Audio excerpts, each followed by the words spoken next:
Well, the popular saying is see no evil, hear no evil, speak no evil. I guess I'm determined to challenge that today. I'm your resident oogie spooky girly Alexa, and I'm back on my endless crusade to tell folks like you to stop messing with demonic objects and chants. I honestly can't name a time in history where it led to anything other than a mess or tragedy, and it's just not worth it. I swear I didn't intentionally wear my summoning tank top today, but when things are meant to be, they're meant to be. I would like to take some time today to focus specifically on some, extreme examples. So welcome to the top 5 evil people who got possessed by Satan. In 5th place, we have the case of Anneliese Michel. She grew up practicing Christianity in Bavaria, West Germany in the 1960s, where she attended Mass twice a week.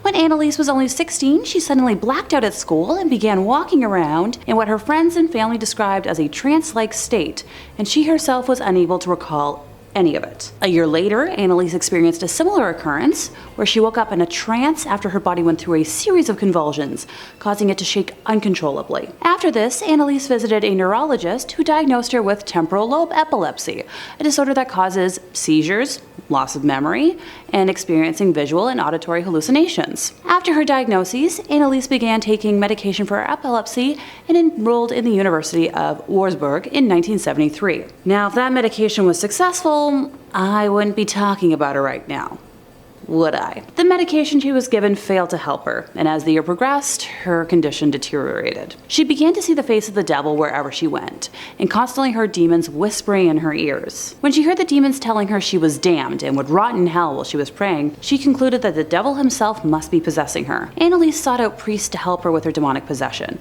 but all the clergy she approached rejected her requests, saying that she should seek medical help and that they would need the permission of a bishop to do anything. Now at this point, Anneliese's state had become extreme. With the knowledge that she was possessed consuming her, she constantly ripped the clothes off her body, compulsively performed up to 400 squats a day, crawled under a table, and barked like a dog for 2 days. Hey, who needs a gym, right? She also ate spiders and coal, bit the head off a dead bird, and licked her own fluids from the floor. Oh, I'm not queasy, why do you ask? Finally, she and her mother found a priest, Ernst Alt, who believed in her possession, stating that she didn't look like an epileptic. If I'm taking this with a grain of salt, I'd like to know what his definition of an epileptic looks like. Anneliese wrote to Ernst, "I am nothing, everything about me is vanity.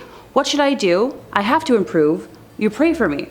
I want to suffer for other people, but this is so cruel." Ernst petitioned the local bishop, Bishop Joseph Stang, who eventually approved the request and granted local priest Arnold Renz the permission to perform an exorcism, but ordered that it be carried out in total secrecy. Now, being granted an exorcism in the 70s was like winning the lottery. They were very rarely granted due to the sensationalism caused by the release of The Exorcist, and the Catholic Church was determined to protect their reputation. Reputation at the time. Fine, reputation on exorcisms at the time. I know, it's the church. Over the next 10 months, following the bishop's approval of Anneliese's exorcism, Ernst and Arnold conducted 67 exorcisms, lasting up to 4 hours per session on the poor woman. Absolutely heinous. Through these sessions, Anneliese revealed that she was possessed by 6 demons, Lucifer, Cain, and Nero, amongst others. And that just there was how I learned that Nero was more than just a former Jeff Hardy gimmick.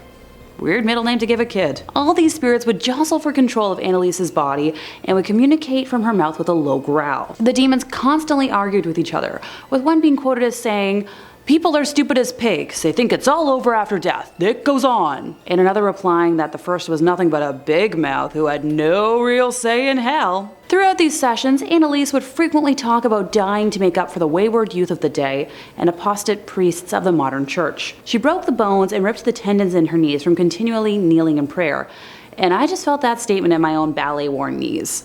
Ouch. Over these 10 months, Anneliese was frequently restrained so the priest could conduct exorcism rites. She slowly stopped eating and eventually passed from malnutrition and dehydration on July 1st, 1976 at only 23 years old.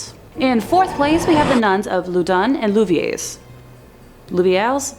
My French is 50-50 right now. Time to hop in my little time machine and head back to 1642 when 18 nuns became possessed. Father Mathurin Picard, the nunnery director, and Father Thomas Boule, the vicar at Louviers, were convicted on the evidence of the possessed nuns' recounts. The youngest of the group, being only 18 years old at the time, Sister Madeleine Bavin, was the initial possession victim.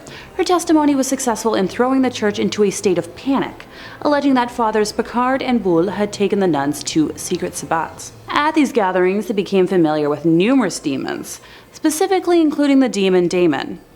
Try saying that without tripping over your tongue. Nah. Testimonies quickly followed from the other nuns, reinforcing Madeleine's claims, and after further investigation from the church and its authorities, it was discovered that the nuns were suffering from the classic symptoms of possession. The exorcism rites that followed were made public, enabling the entire town of Louviers to become totally engrossed in the church and its proceedings. After the exorcisms, Madeleine was imprisoned for life, Father Boule was burned at the stake, and the corpse of Father Picard, who had already passed, was exhumed and burned. Moving into the 17th century, in the French village of Loudon, an entire convent of Ursuline nuns were possessed by a series of demons with names such as Leviathan, Astaroth, and Zabulon. These nuns appeared during a series of trials that accused the parish priest, Urbain Grandier, of having made a pact with Satan. Photos of the signed pact still exist, with autographs from the devil and the previous mentioned demons possessing the nuns. In a series of public trials and exorcisms, these nuns barked, screamed, convulsed, and spoke in devil language. These sights led to a public hysteria that ultimately ended in Urbain being burnt at the stake. The events of the Loudon possessions were turned into a book by Aldous Huxley called The Devils of Loudon in 1952, which was then adapted as the 1971 film The Devils. Anyone want to have a movie night? In third place, we have John Jenkin, who also happens to be the most recent case on this list. In the summer of 2013, 25-year-old John from Cumbria, England, expressed fears that he would kill his mother. If it was just a fear, you can't relate some days. Well, in his deranged state, he approached a random van driver, put his hands in the air in a surrender motion, and cried out, "I am armed, but it's not in my hands." Desperate to avoid committing such an atrocity, John tried to end his life by downing a cocktail of whiskey, painkillers, LSD, and attempting to end himself in a river. He was discovered later that day, unstable, and smeared with his own red fluid after self-inflicting. After these events, John was admitted to a psychiatric hospital, where staff judged him as low risk and released him. I'm no expert, but I'd hate to see high risk if that's considered, minimal? Later that evening, he confessed to a group of friends that he was possessed by demons, stating, "I am the devil, I need to confess." He said his mother had become aggressive and controlling after the events of that day. And that same night, his sister Katie had confided in one of her own friends that she was really worried about her brother, saying that he didn't seem like her brother and he didn't look like her brother anymore. The next morning, after a brutal argument with his mother and sister, he went downstairs and hit his mother with lots of blows to her head with a sharp end of an axe, and when his sister came downstairs, he attacked her as well to stop her from screaming. I guess the sister was sadly right to be worried. Now, after the killings, John was found stark naked, crouched behind a bench, acting erratically. When a police officer asked him if he had taken anything, he simply replied, "Lives." A court has since sentenced him to a minimum of only 12 years in prison. In second place, time to meet Michael Taylor. In the 1970s, Michael Taylor was largely an ordinary figure in the town of Ossett, Yorkshire. He, his wife Christine, their 5 children, and their pet poodle lived peaceful and happy lives. And now to, pop that Stepford Wives bubble. In 1974, Christine stated to a Christian fellowship group to which they both belonged that his relationship with the leader of the group, Marie Robinson, was carnal in nature. Michael admitted that he felt evil within him and eventually attacked Marie verbally, who screamed back at him. Marie stated that his eyes changed to something bestial and that he began to speak in tongues. Michael had no memory of the event, something all too common in cases of possession. During the next meeting, he received an absolution, but his behavior continued to become more erratic. As a result, the local vicar called in other ministers experienced in deliverance in preparation to cast out the demons residing within the man. The exorcism, which occurred between the 5th and the 6th of October 1974 at St. Thomas's Church in Gobber, was led by Father Peter Vincent, the Anglican priest of St. Thomas's, and was aided by a Methodist clergyman, the Reverend Raymond Smith. Over the next 8 hours, Michael would repeatedly have crucifixes stuffed inside of his mouth while being doused with holy water.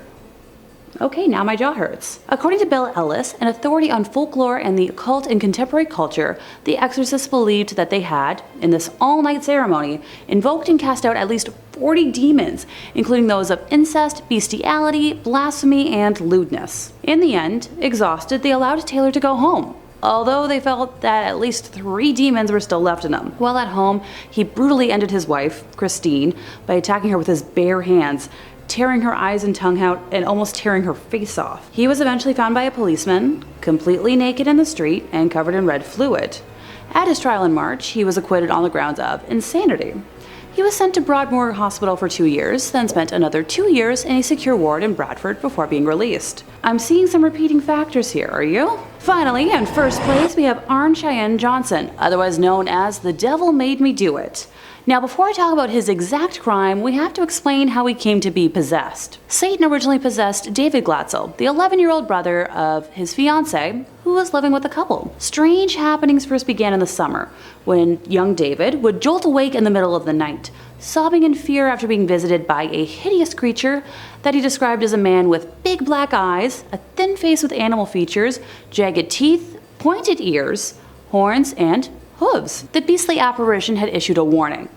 Beware. Very quickly, the visions amplified, with David's beast now haunting him during the daytime. Each time the child experienced a visitation, deep scratches would appear on the front door of the family's home, and red marks would appear on David's body. Thankfully, everyone in the household believed his claims. According to his sister Debbie, it was out of character for him to lie, describing that he never liked anything spooky, not even scary comic books. Becoming increasingly worried for young David, a priest was summoned to bless the house, but that accomplished a big fat nada. The possession had escalated to such heights that the family were now taking shifts to monitor him during the night. Eventually, the involvement of paranormal investigators, some of my favorite people to discuss on this channel, Ed and Lorraine Warren, was begged for, and luckily for the family, they were available. With her strong powers of clairvoyance, Lorraine described encountering a black misty form during her first meeting with David, knowing immediately she and Ed were dealing with something of a negative nature. Lorraine has stated over the course of several visits, David made numerous references to ending in stabbings. In an attempt to save David from his endless tormentors, Arne taunted the demons during exorcisms to enter his body and leave the boy alone. And sadly, the challenge was accepted. Look, I'm all for saving kiddos, but there's a limit. You don't want to actually invite the demons into your body. Over many months after that fateful day, Arne's fiancée reported that he would go into a trance, where he would growl and say he saw the beast, and later would have no memory of it. It was 6 months later, on the 16th of February, 1981, shortly after 6 p.m., that Arne brutally attacked his landlord, stabbing him in a frenzy as he growled like a beast, while Debbie watched, unable to react. The landlord passed away later that evening. At his trial, Arne pleaded not guilty to the ending charge, with his defense being the demonic entity which inhibited his body had caused him to do it. Anyone out there still feel like tempting the fates of the devil? Seriously? Well, you can't say that I didn't warn you after this. It's just not worth it in my opinion. I'm happy with having free will, thank you very much. Let me know in the comments how you feel after today's video, and be sure to like, subscribe, and hit the bell for more demonic content from us here at Top 5 Scary Videos.